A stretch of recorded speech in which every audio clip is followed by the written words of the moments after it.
Hello, my name is Matthias and welcome to the FPL Scope and the weekly wildcard draft for GW16, where I try to select what I think is the best squad to have in Fantasy Premier League going forward in the next 4 to 5 game weeks and beyond.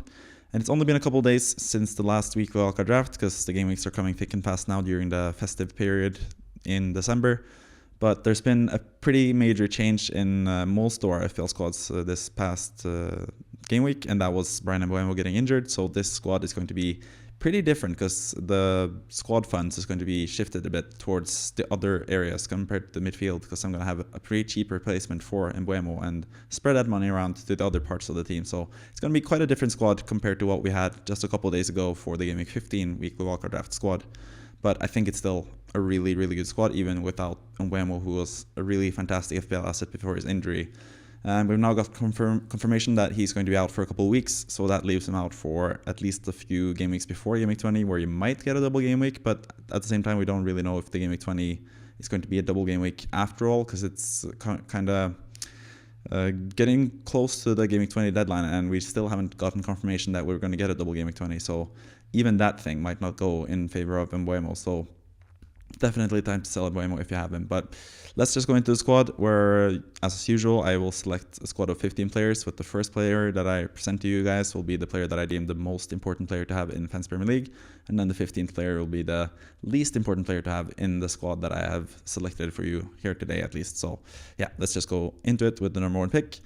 And that is actually different from the last few weeks, because now it is Haaland, who I think is the best Fantasy Premier League option going forward, because basically his fixtures are getting much, much better.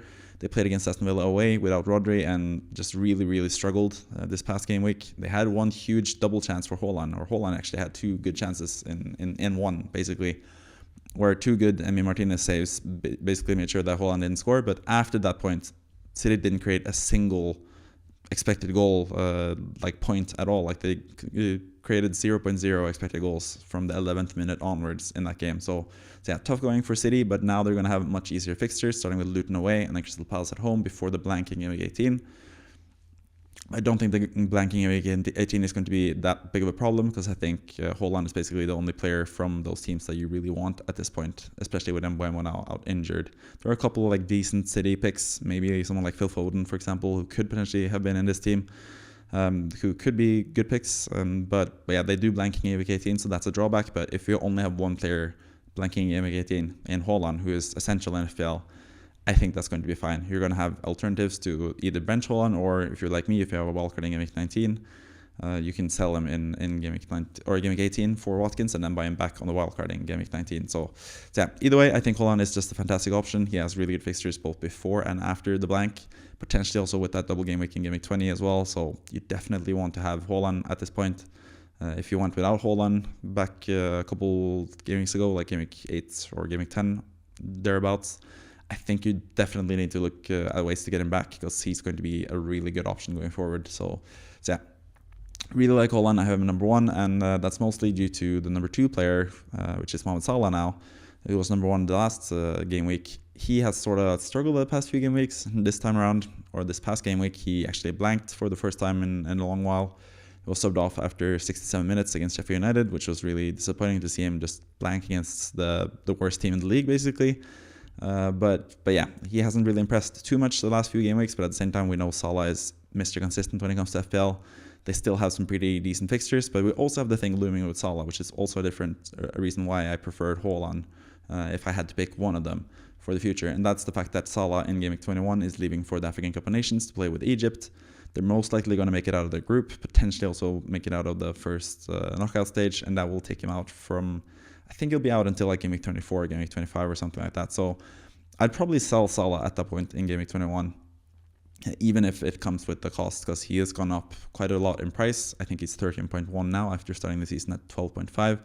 So you're going to take some losses when it comes to the money there if you sell him in Game Week 21, but I think it's going to be worth it, because I think he's going to be out for a couple game weeks after that. So yeah, definitely would look to sell him at that point. But until then, he still has some pretty good fixtures. Crystal Palace away this game week is a pretty good fixture in general. Crystal Palace have looked pretty shaky lately, so I think that's a good fixture. Then Man United at home the following game week. I think it's going to be a fantastic fixture for Liverpool. They usually play really well at home against Man United, Salah especially. has at least burned me in the past when playing against Man United. I sold him last year when they played Man United, and he scored 2 goals, I think, in the 7-0 win. And then a couple of years back as well, I had a free hit when he played Man United, and I swapped him out, and he scored like a hat-trick or something against Man United. So he's just really good when it comes to playing Man United. And even though Man United looked a bit more impressive against Chelsea, they're still there for the taking, especially defensively. Chelsea had several good chances, even though Chelsea played a really bad game. So yeah, I think Salah is going to be a really good option there as well. And then it's Arsenal at home, which is not the best fixture, but then in Game Week 19, he has Burnley away, which is also another fantastic fixture. So yeah, for the next 4 game weeks at least, I think Salah is essential in FPL, someone you should have, and that's why he's number 2 in this weekly wildcard draft. Number 3 is Heung-min Son, just like last week. I think Son is fantastic. I'm recording this before the Spurs-West Ham game, where a lot of people are hoping that Son will be a fantastic differential captain. Hopefully not, but by the time you're watching this video, you probably will know how Son did in that game. But regardless of what happens in that game, unless Son at least gets injured long term or something, or gets sent off, I think he is someone that you should have in your FPL squad currently. He sort of has the same problem as Salah, that in Game Week 21 onwards, he's going to go to an international competition. He's going to play in the Asian Cup, so he's going to be out for about the same time, Game Week 21 until around Game Week 23, Game Week 24. Especially South Korea, who have an even better team compared to the rest of the teams that they face in the Asian Cup. I think South Korea could go all the way to the final, which would take him out until probably Game Week 25. So he's sort of the same way.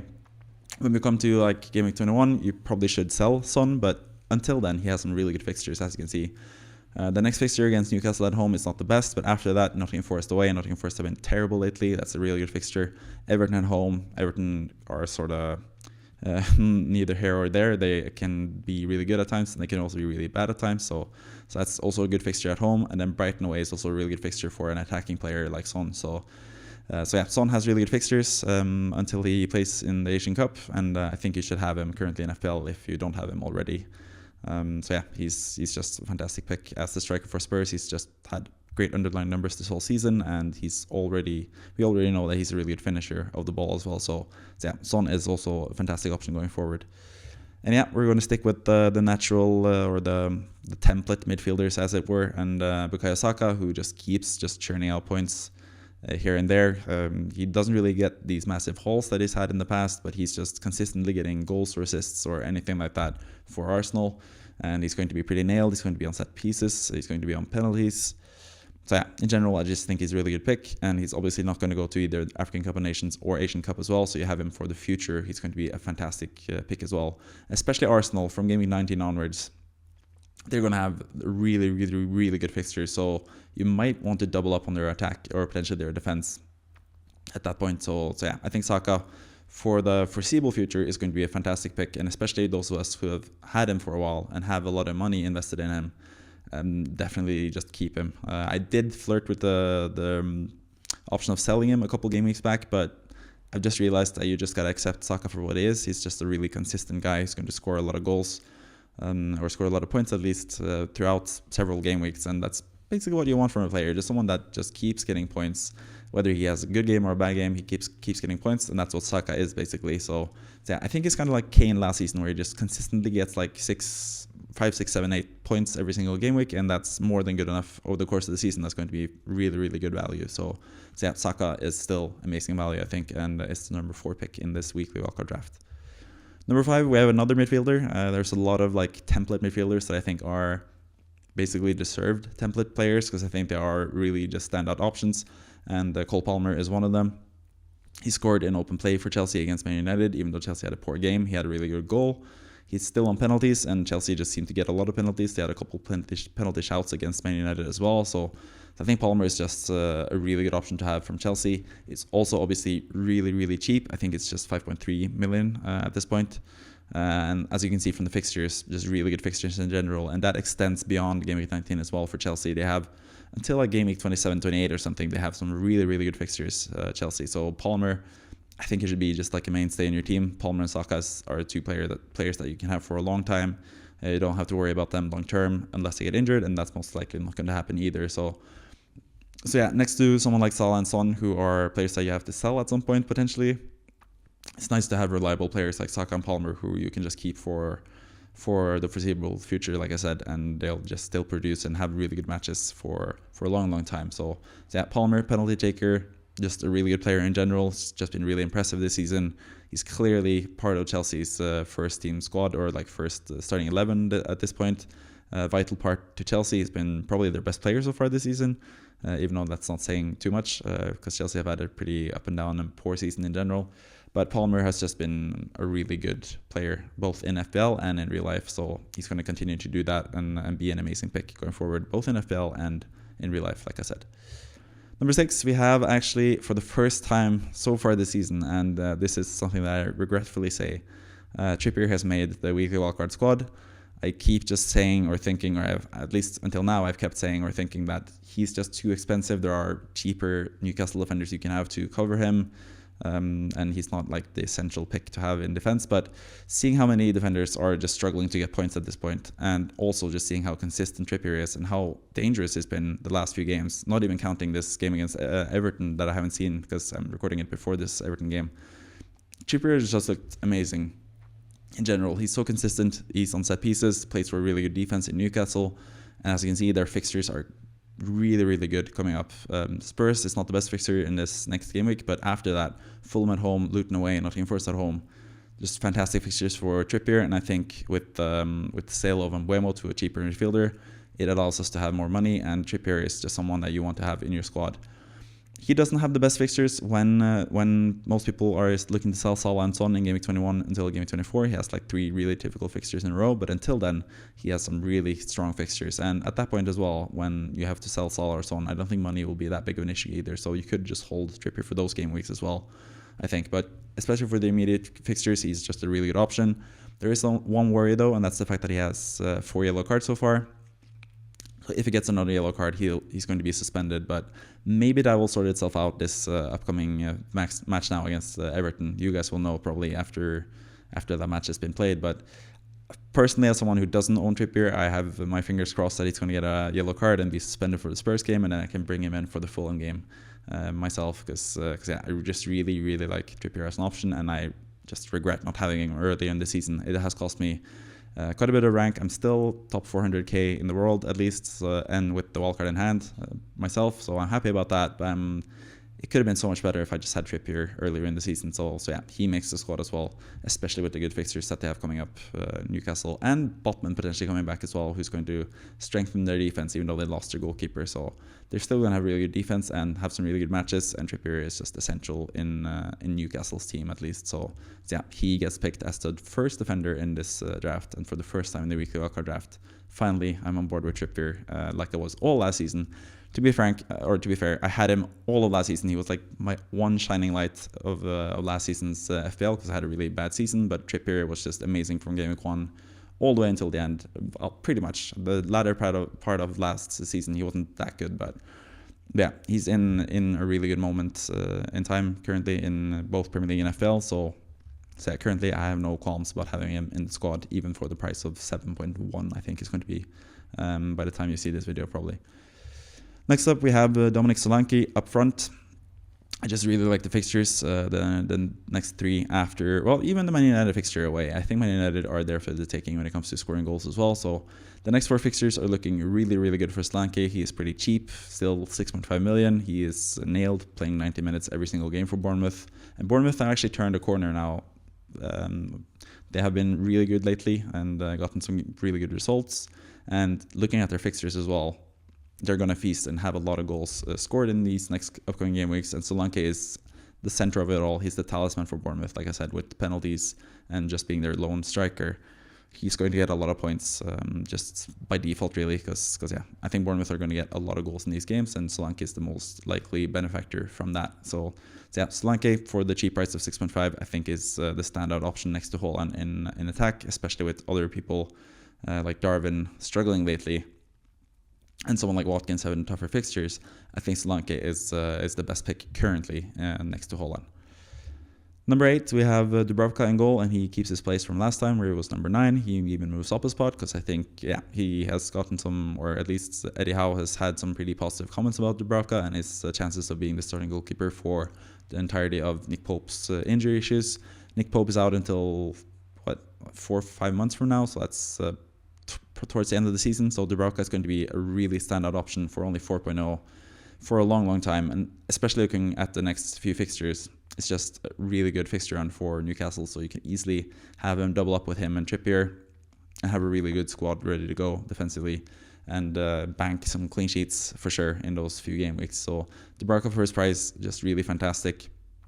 You can use him as a starting goalkeeper, which is most likely what I would do, or you could have him as like a backup goalkeeper with someone else who rotates well with him. You could be someone like Sanchez, or it could be Areola, but personally I prefer just having Dubravka for a really cheap price and just playing him every week, because we've seen Newcastle keep clean sheets against the better teams in the league, especially at home. So yeah, I think Dubravka is just the nailed standout goalkeeper option all the way until Newcastle either get a new goalkeeper, which could happen in January, but I don't think it's going to happen, or when Nick Pope comes back towards the end of the season, like the last few game weeks of the season. So yeah, Dubravka is basically just a mainstay in goal, and I think he's just an obvious pick really as a goalkeeper.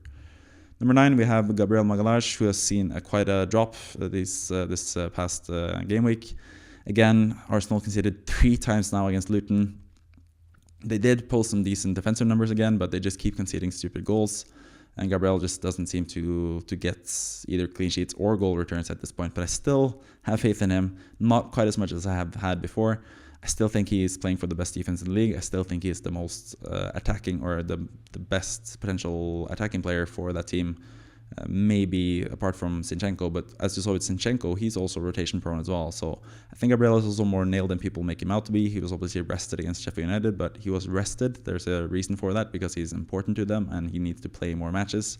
That's basically why he was rested against Sheffield United. And at this point of the season, it's more Saliba who needs a rest than Gabriel. So I don't really see why people will go with Saliba over Gabriel, because yeah, he is more expensive. He doesn't have quite the same attacking threat, at least historically hasn't had that.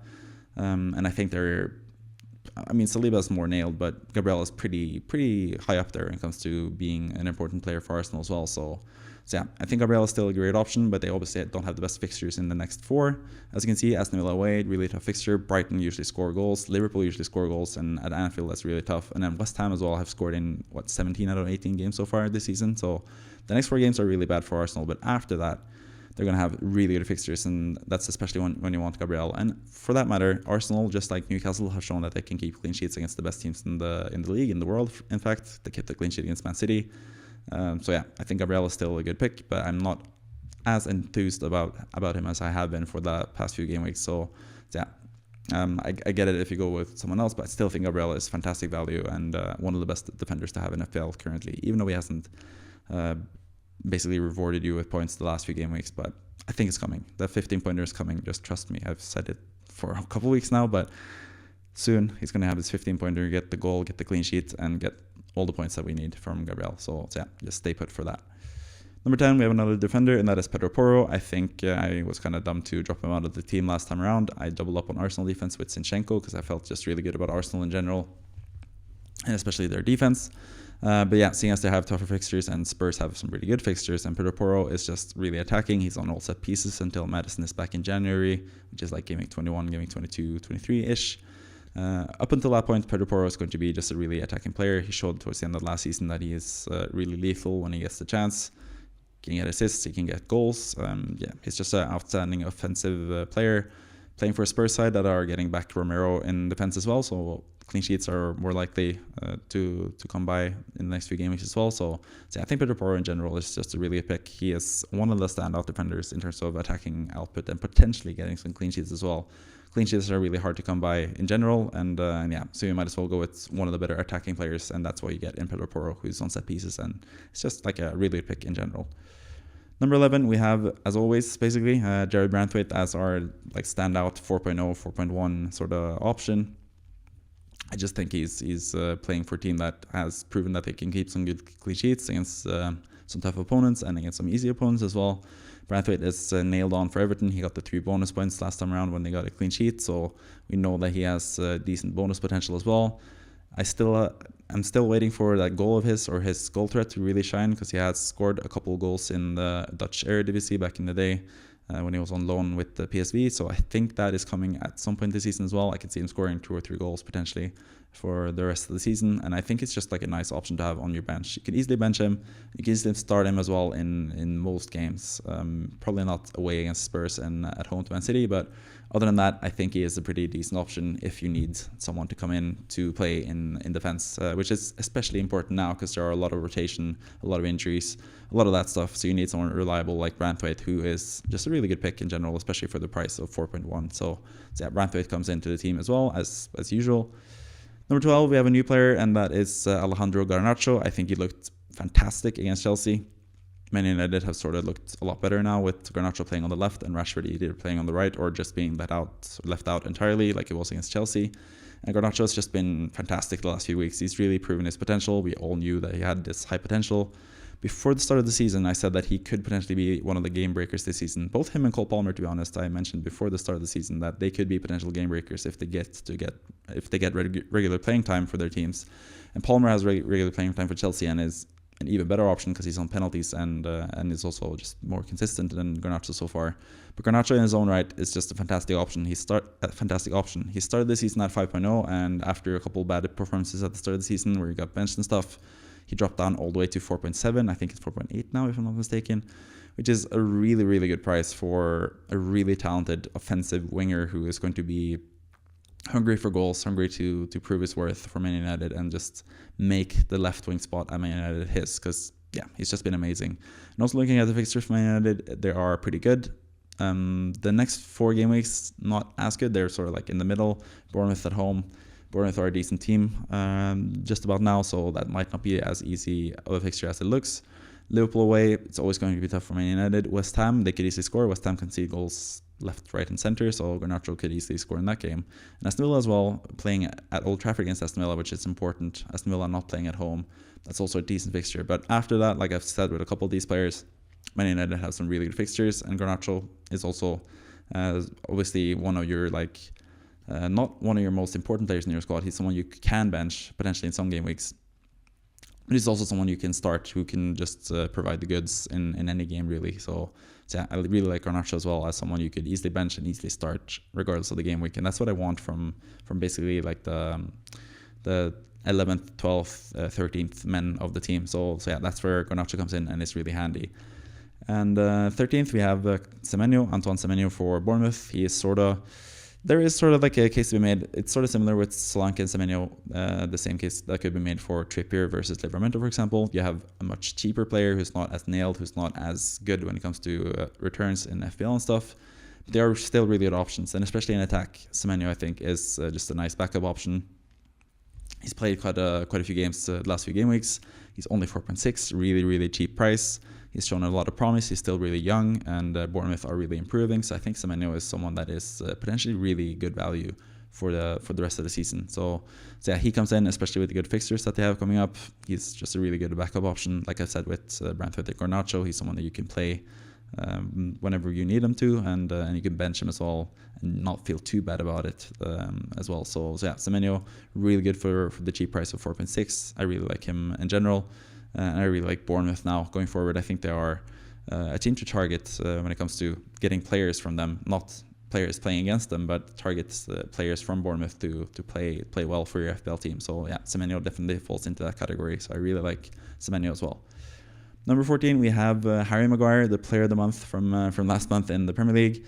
He has made the centre-back spot his own for Man United, which is really strange to see. Did not expect that before the start of the season, but he's only 4.3 million, which is an absolute bargain for someone who's going to play regularly for Man United in defense. We know that he has decent set piece threat as well when it comes to set pieces, scoring headed goals with his big head, and he seems to just be consistently playing for Man United, who are not the best defensively, but at the same time they've kept quite a few clean sheets so far this season. So yeah, they've proven that they can keep clean sheets in the easier matches. So again, Maguire is someone that is easy to bench and easy to start for a cheap price, playing for Man United, who could also potentially, they are only 3 points behind Man City now on the table, which is crazy to say. But they've proven that they can churn out some results here and there, and yeah, Maguire has been pretty integral to that the last few game weeks. So I think Maguire is a decent backup option for sure for 4.3. So yeah, he makes the squad as well. And then finally, 15, Mr. Relevant, it's as always Strakosha. I'm sort of starting to look at other potential 3.9 goalkeepers. I think Bentley for Wolves is also interesting because I think Jose Sa is potentially leaving in January because there are some rumors that Saudi Arabian clubs are trying to bring him to Saudi Arabia. I think Ruben Neves' team, it's Al Hilal, I think, or is it? I can't remember who he plays for, but I think they are interested in getting Jose Sa. So maybe I should just go with Bentley here instead of Strakosha, but I think, as I've said the last few weeks, I think Strakosha is still the 3.9 goalkeeper that I think has the best potential to play in the future because Flecken is just not looking that good for Brentford, and Strakosha has looked decent for both for Brentford and especially for Lazio before he joined Brentford. So yeah, Strakosha is my pick for the 3.9 goalkeeper as a backup to Dubravka, basically. So yeah, that's the whole team for this week. As you can see, there are 5 new players: Trippier, Pedro Porro, Maguire, Garnacho, and Solanke, all marked with green names on the screen. And that means that 5 players have dropped out as well. So let's take a look at which 5 players have dropped out. And the first one is obviously Bryan Mbeumo. He's injured for a couple of weeks, like I said at the start of this video. So yeah, he's no good to have in FPL, especially seeing as he's going to play in the African Cup of Nations as well for Cameroon after he returns from injury. So yeah, he's basically just a write-off until like game 23-24 at this point, it seems like. So yeah, Mbeumo just easily has to be left out because of that. He's a really good player, so it's really a shame to see him go, but at the same time, it frees up some money to make some nice squad changes to this squad as well. So yeah, Mbeumo, thanks for your service and good luck with your injuries. Hope you recover quickly because he is a really good player, really underrated player, I think, as well in general. And someone that is going to be really missed for Brentford, especially. I still wait for Ivan Toney to be back from suspension. So yeah, Mbeumo sadly has to drop out because of the injuries, but yeah, he's been a loyal and good servant to us in FPL this season. Then we have Kostas Tsimikas, who was benched and didn't even come on this last game week, and I think it's not that big of a deal for his future game weeks in terms of starting. I think he's going to start against Crystal Palace now, but I think also his days are numbered. Robertson is getting closer and closer to a return, and Liverpool also don't have the best fixtures in the next few game weeks either. So while I wouldn't sell him this game week if I had him, like I do, I have him in my own team, and I'm not going to sell him. If I was on a wildcard, I probably would sell him. Or yeah, as you can see from this ideal wildcard squad that I'm presenting to you now, he's not in the squad. So yeah, I think just the current fixtures, slight rotation risk, and also Robertson coming back to take his place back is more than enough to drop Tsimikas out of the team. Then we have Zinchenko, who, like I mentioned when I talked about Pedro Porro, he just drops out because Arsenal don't have the best fixtures going forward, and he also was benched last game week, so it seems that he's not quite as nailed as we might expect. But at the same time, Tomiyasu is now injured, so there are fewer options for Arsenal to use. And like I said with Gabriel as well, Zinchenko is basically just rested because they need him for the festive period with all these fixtures coming up. So I think Zinchenko is still a good pick. He's still really offensively minded. Arsenal are playing really well at the moment. Even when they concede stupid goals against Luton, they managed to get the win thanks to the brilliant Declan Rice, who's fantastic, and not as an FPL pick, but as a player. So yes, I think Zinchenko is still good value, but I think I just prefer Pedro Porro currently because he has more attacking threat and also has better fixtures. Then we have Darwin Núñez, who drops out because he's just been really wasteful lately. He was also benched this past game week. We don't know 100% for sure that he's going to start every single game. Maybe Cody Gakpo starts in front of him, but I still think Darwin is going to be a starter for Liverpool for what it's worth. But he's just missing too many chances at the moment. Like, he's just been the Darwin of old, the Darwin that we knew from last season, these past few game weeks, when a lot of people went to Darwin for FPL points after Watkins was like an injury doubt. So yeah, Darwin is dropping out because yeah, he just hasn't performed lately at all. And then finally, Livramento is dropped out just because, yeah, just getting a better option or a more expensive option, who's a better FPL option in Trippier. I still think Livramento is fantastic value. I still consider buying Livramento in general in FPL. But yeah, I just prefer, when we already have Trippier and Dubravka, just prefer to not take up that third Newcastle spot with Livramento. I want to have a spot in case you need to get Gordon in, or in case you need to get one of the strikers in. I don't really like using 3 Newcastle spots on defenders when you're most likely not going to play them all in at the same time, because that's just too risky for my liking, at least. So yeah, Livramento drops out as well. And that's pretty much it. I've talked about all the 15 players in the squad and the 5 players that have dropped out. Hope you enjoyed the video. Hope you can leave a like and leave a comment as well if you found this helpful at all. And yeah, that's basically it for the video. Thank you for watching, and I'll see you next time. Goodbye.